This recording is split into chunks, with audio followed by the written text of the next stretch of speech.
반갑습니다, 여러분.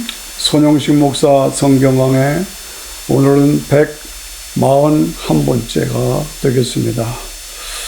오늘 강의의 주제는 인생을 성공적으로 사는 최선의 방법과 보람은 무엇일까 하는 주제가 되겠습니다. 오늘 본문의 말씀은 히브리서 11장 6절에서 7절입니다. 독일 베를린 대학에 어느 날 저녁에 벤치에 허름한 차림의 사람이 벤치에 앉아서 몇 시간 동안에 가지 않고 해가 저물어 가는데도 가지 않는 겁니다. 관리인이 답답하니까 찾아왔어요. 당신 누구요? 어디서 와서 어디로 갑니까? 당신은 누구요? 어디서부터 와서 어디로 가는 사람입니까? 라고 물었어요. 그랬더니 이분이 갑자기 일어나더니 내가 그것을 알면 여기에 있겠소. 그랬다는 유명한 얘기가 있습니다. 그 사람이 누구냐? 염세주의 철학자 쇼펜하우어입니다. 우리가 인생을 살아가면서 인생의 의미를 알고 목적을 가지고 살고 있느냐? 저는 중학교 때 교회에서 전도사님이 설교하시면서 여러분 인생에 사는 목적이 무엇입니까? 라고 갑자기 질문을 받았어요. 제가 잊지를 못합니다. 갑자기 질문을 받으니까 대답이 잘 안 되더라고요. 그런데 한마디로 말씀하세요. 하나님의 영광을 위해서 사는 것입니다. 그 말씀이 제 가슴에 깊이 베끼게 되었습니다. 나는 오늘 내 인생을 살면서 내 삶에 만족하고 보람과 감사가 있고 은혜가 넘치는 삶을 살고 있는가? 내 자신이 그렇게 감사하고 또 다른 사람이 그렇게 인정해 줄 수 있는 삶을 살고 있는가? 우리가 한 번 주어진 인생을 성공적으로 사는 최선의 방법과 보람은 무엇일까? 하나님께서 우주 만물을 창조하시고 인간으로부터 영광을 받으시기 위해서 교제의 대상으로 인간을 창조하시고 무엇보다도 자유의지를 주셨습니다. 그 자유의지를 내가 어떻게 활용해서 어떻게 살 것인가 그건 내 책임입니다. 오늘 히브리서 11장 6절의 말씀은 믿음이 없이는 하나님을 기쁘시게 하지 못하나니 하나님께 나아가는 자는 반드시 그가 계신 것과 또한 그가 자기를 찾는 자들에게 상 주시는 이심을 믿어야 할지니라. 하나님을 기쁘시게 하는 것이 우리의 삶의 목적이다. 목표이다. 그러기 위해서는 믿음이 있어야 한다. 그 믿음은 어떤 믿음이냐? 하나님의 살아계심을 믿어야 한다. 그리고 상 주시는 이심을 믿어야 한다. 그리고 하나님께 나아가는 방법은 무엇이냐? 이것이 오늘 본문의 말씀 속에서 우리에게 주신 도전입니다. 저는 죄송합니다만은 제 인생의 좌표를 이 말씀에 표대를 두고 도전해 왔습니다. 사랑하는 성도 여러분들에게 이 말씀을 추천합니다. 인생의 삶의 목적과 보람은 하나님을 기쁘시게 하는 것이다. 하나님께 영광을 돌리며 사는 것이 우리의 삶의 목적과 보람이다 이거죠. 어떻게? 반드시 하나님의 살아계심을 믿어야 한다. 하나님의 살아계심을 믿어야 한다는 거예요. 로마서 1장 9절 20절에 보니까 하나님을 알만한 것이 그들 속에 보임이라. 모든 인간들의 마음속에는 하나님을 알만한 것을 주셨다 이거지요. 하나님께서 그들에게 보여주셨다. 하나님이 계신 것을 보여주셨다. 창세로부터 그에 보이지 않는 것들 곧 그의 영원하신 능력과 신성이 그가 만드신 만물에 분명히 보여 알려졌나니 그러므로 그들이 핑계 못할지니라. 봄이 되니까 꽃이 피고 만물이 아름답게 소생하고 일어나지요. 아, 아름답다. 그것이 우연입니까? 창조입니까? 하나님이 그렇게 만드신 거예요. 그리고 그 아름다움을 통해서 인간들로 하여금 하나님이 살아계신다는 것을 증거로 보여주신 거예요. 그것을 보면서 하나님이 살아계심을 알고 믿고 하나님께 영광을 돌리는 것이 마땅한 인생의 삶이다. 그 말입니다. 이사야 43장 21절에 보니까 이 백성은 나를 위하여 지었나니 나의 천송을 부르게 하려 함이라. 하나님께서 인간을 창조하신 목적이 뭐냐? 이 백성은 나를 위해서 지었다. 나를 위해서, 하나님을 위해서 지음받았다 이거죠. 왜? 어떻게?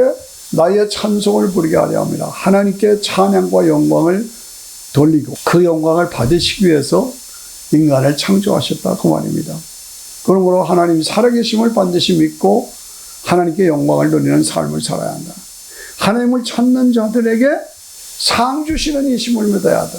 그렇게 믿음으로 살고 하나님께 영광 돌리며 살면은 하나님께서 상을 주신다 그 말입니다. 예, 히브리서 11장 16절에 보니까 하늘에 한 성을 예비하셨다. 우리가 이 땅을 언젠간 떠나죠. 그러면 그것이 끝이 아니라 다음 장차 오는 세상으로 들어가는 것이다 라고 제가 계속 강조합니다. 그 다음 세상, 그 세상이 어떤 세상이냐? 하나님을 사랑하고 하나님께 영광을 돌리는 그 사람을 위해서 하나님께서 하늘에 한 성을 예비하셨다. 하늘의 도성이 우리에게 준비되어 있다 그 말입니다.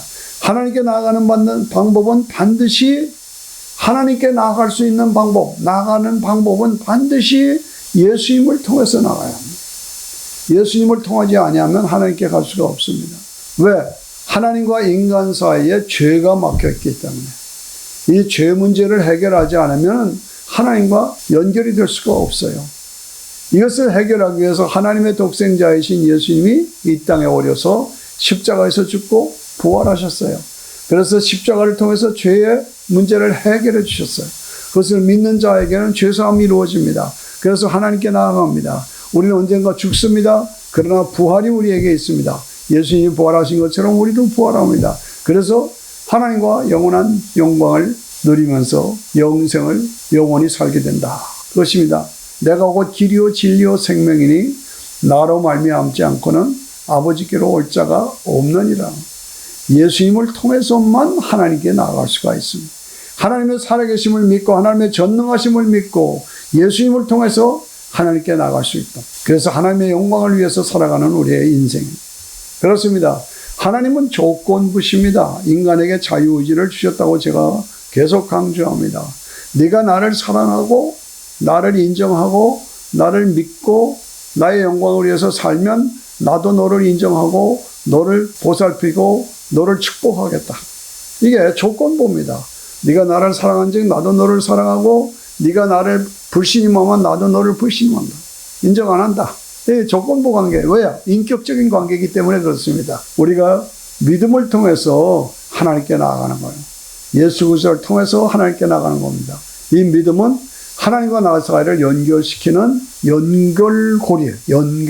연결시키는 연결고리고 하나님께 나가는 통로. 이것이 믿음이고 그 믿음의 핵심은 예수 그리스도를 통해서 십자가와 부활을 통해서 이게 복음이죠. 그렇죠? 경제 이론으로 보면 그레썸 법칙이라는 건 그것은 악화가 양화를 구축한다. 그런 경제 원리입니다. 악화는 뭡니까? 나쁜 돈이 양화, 좋은 돈을 쫓아버린다. 구축한다. 내던진다. 그 뜻입니다. 이 원리를 저는 항상 생각합니다. 악화가 양화를 구축한다. 점점 악이 선을, 점점 불신앙이 복음을 점점 구축해버립니다. 쫓아내버립니다.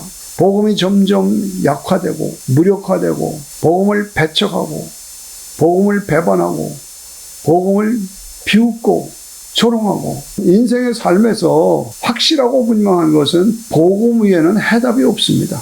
아무리 돈을 많이 벌었고 최정상의 권력을 가졌고 모든 세상적인 쾌락을 다 가졌어도 결국은 끝이 있는 겁니다. 결국은 결과는 죽음입니다. 그 후에 거를 준비하지 않으면 아무런 의미가 없어요.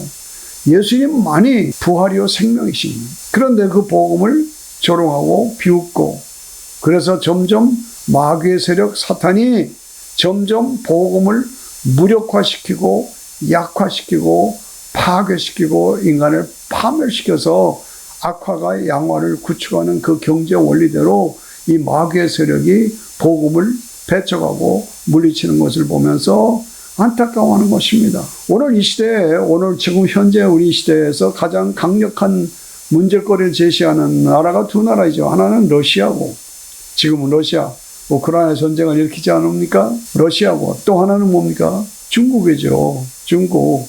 그런데 근대 현대사회에서 우리가 인정하고 또 그 사람은 괜찮다, 큰일 했다라고 인정하는 사람이 두 사람이 있습니다. 근대 현대사에서 또 하나는 미국의 헨리 키신저. 헨리 키신저는 외교의 모델이죠. 그런데 그분이 닉슨 대통령 때 국무장관으로 중국과 교류를 텄어요. 그래서 최고의 외교관으로 인정받고 있죠. 그런데 그 결과는 어떻게 됐습니까? 중국을 힘을 길러준 장본인이 됐어요. 그래서 힘을 길러서 중국이 어떻게 합니까? 지금 미국과 대결하는 거예요. 세계를 정복하려고 하는 세력이 됐어요. 저는 그것을 보면서 과연 헨리 키신저가 맞았는가? 올바른 판단을 하고 했는가? 그런 생각을 해봅니다. 또 하나는 누굽니까?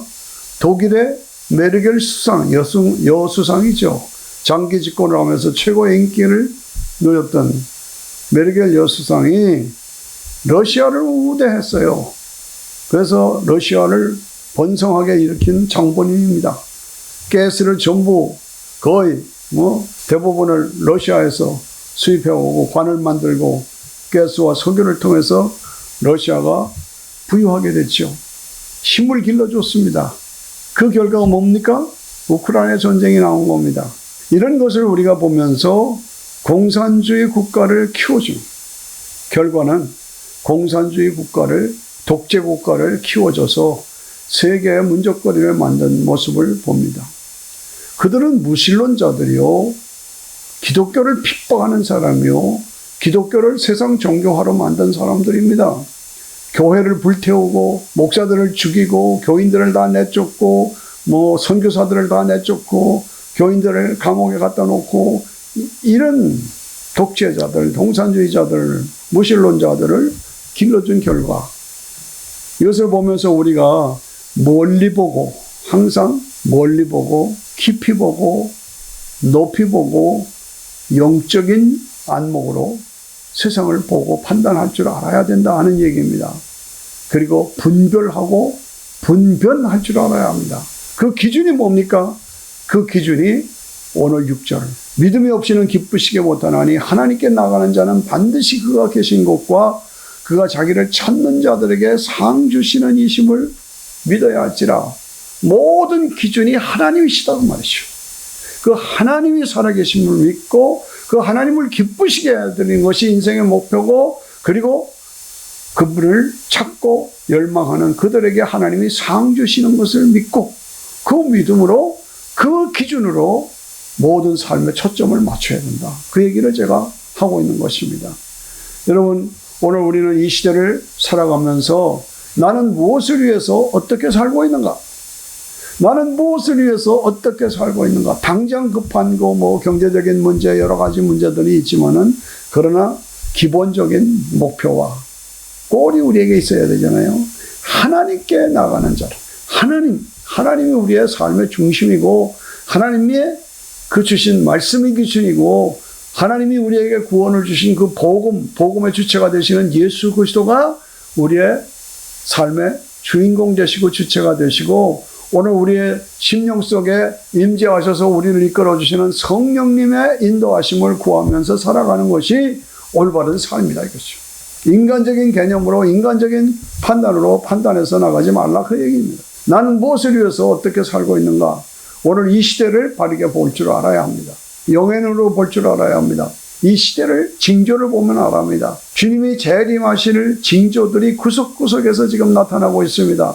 그것을 우리가 영적인 눈으로 볼 줄 알아야 됩니다. 재림의 징조의 가장 큰 징조가, 제가 늘 강조하는 게 이스라엘 나라가 독립한 겁니다.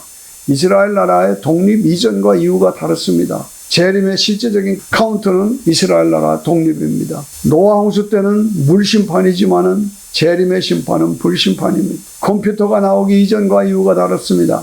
컴퓨터로 세계가 하나가 되어서 바벨탑을 쌓고 하나님을 대적합니다. 이것이 오늘의 모습 아닙니까? 하나님께서 그냥 둘 수가 없어서 다 흩어져 나오셨죠. 심판하셨죠. 지식이 더해지고 왕래가 빨라지리라. 다니엘서 12장에 보면은 재림의 때 마지막 때의 현상이 뭐냐? 지식이 더해지고 왕래가 빨라지리라. 지금 그렇지 않았어요. 지금처럼 왕래가 빨라지고 지식이 더해진 때가 어디 있습니까? 다니엘의 금신상의 발가락 시대가 지금 시대입니다. 이걸 우리가 알고 우리 철저하게 하나님 중심으로, 신앙 중심으로, 복음 중심으로 살아가야 한다는 거죠. 그렇습니다. 창세기 6장 1절에 보니까 사람이 땅 위에 번성하기 시작할 때 그들에게서 딸들이 나니, 사람이 땅 위에 번성하기 시작할 때에 그들에게서 딸들이 났다. 그렇죠? 2절에 보니까 하나님의 아들들이 사람의 딸들의 아름다움을 보고 자기들이 좋아하는 모든 여자를 아내로 삼는지라. 이게 무슨 얘기입니까? 여러 가지 해석들을 하지만은 마지막 시대에, 심판의 시대에, 노아홍수 직전에 그 당시에 세상의 모습입니다. 오늘 우리의 삶의 모습입니다. 타락, 음란, 교만, 쾌락으로 가득 찬 세상의 모습을 보입니다.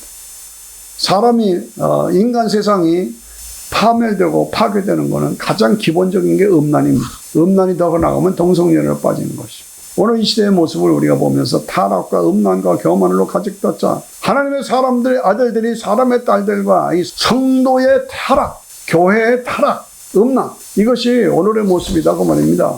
그래서 하나님께서 말씀하시기를 내가 창조한 사람을 내가 지면에서 쓸어버리겠다. 노아 홍수를 말합니다. 이르시되 내가 창조한 사람을 내가 지면에서 쓸어버리되 사람으로부터 가축과 기는 것과 공중의 새까지 그리하리니 이는 내가 그것들을 지었음을 한탄합니다. 세상을 창조하시고 인간을 창조하시고 영광을 받으시기를 원하신 그 하나님, 그 하나님께서는 그렇게 하시기 위해서는 강제로가 아니라 인간에게 자유의지를 주셔야만 되는 거예요. 그 자유의지를 검증이 필요한 겁니다.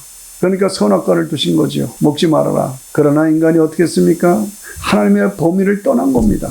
하나님의 기준을 떠난 겁니다. 하나님이 기뻐하실 그 범위에서 떠나서 선악과를 마음대로 먹고 하나님처럼 되고 하나님을 배척하고, 이것이 오늘의 모습이고, 이것이 극에 달아서 하나님께서 한탄하시고 후회하셔서 노아 홍수로 싹쓸이 진멸해 버리셨습니다. 그리고 다시 시작했죠. 그런데 지금 세대가 어떤 세대냐? 또 하나님이 인간을 지으신 것을 한탄하시는 모습이 오늘의 모습입니다. 그거 우리가 알아야 됩니다. 이런 세대에 우리가 지금 살고 있다는 거야. 이게 오늘의 현재의 모습 아닙니까? 그런데 8절에 보니까, 창세기 6장 8절에 보니까 그러나 노아는 여호와께 은혜를 입었더라. 그러나 노아는 여호와께 은혜를. 그러나 노아는 그 당대의 의로운 자로 살았다. 노아는 그 당대의 의로운 자로 살았다. 이거 우리가 도전받아야 합니다. 오늘 이 시대 속에서 불심판이 임할 수밖에 없는 재림이 임박한 이 시대 속에서 그러나 나는 하나님 앞에 의로운 자로 살겠다. 노아처럼 살겠다. 결단해야 되지 않겠습니까? 히브리서 11장 7절에 보니까 믿음으로 노아는 아직 보이지 않는 일에 경고하심을 받아 경외함으로, 경외, 하나님을 두려워하고 하나님을 사랑함으로 방주를 준비하여 그 집을 구원하였으니 이로 말미암아 세상을 정죄하고 믿음을 따르는 의의 상속자가 되었느니라. 믿음을 따르는 의의 상속자가 되어야 한다고 말입니다. 나도, 우리도 노아와 같이 오늘 이 악한 세대, 폐역한 세대 속에서 믿음을 따르는 의의 상속자로 살아가야 되지 않느냐. 오늘 히브리서 11장 14절의 말씀은 이렇게 사는 사람들을 위해서 하나님께서 그들이 이같이 말하는 것은 자기들이 본향을 찾는 자임이라. 우리는 본향이 있습니다. 하나님 아버지가 우리에게 마련하신 본향, 아버지 집, 천국, 그 나라가 우리에게 준비되어 있다 그 말이죠. 그러므로 우리는 더 나은 본향을 사모하면서, 하늘에 있는 그 본향을 사모하면서 하나님이 기뻐하시는, 하나님께 영광을 돌리는 삶을 살아야 되느냐. 그들을 위해서 하나님께서 하늘의 한 성을 예비하셨느니라. 하늘의 한 성을 예비하셨느니라. 믿음을 지키고 하나님을 영화롭게 하는 그 사람들을 위해서 하늘의 한 성을 예비하셨다. 우리가 오늘 인생을 성공적으로 사는 최선의 방법과 보람은 무엇이냐? 히브리서 11장 6절에 하나님을 기쁘시게 하는 것이 우리의 삶의 목표. 노아처럼 당대의 의로운 자로 하나님 앞에 인정받는 자로 살아야. 나는 오늘 무엇을 위해서 어떻게 살고 있는가? 늘 확인해야 되는 것은 순간을 위해서 영원한 것을 잃어버릴 것인가? 아니면 영원한 하늘 한성 아버지 집이 나에게 마련한 그 상이 준비되어 있는 그때 그것을 바라보면서 오늘 순간을 믿음으로 이기며 하나님을 기쁘시게 하는 자로 살아야 되지 않겠느냐. 그렇습니다. 믿음의 사람으로 하나님을 기쁘시게 하는 사람으로 노아와 같이 당대의 의인으로 살아가는 저와 여러분이 되어야 할 줄로 믿습니다. 도전합니다. 감사합니다.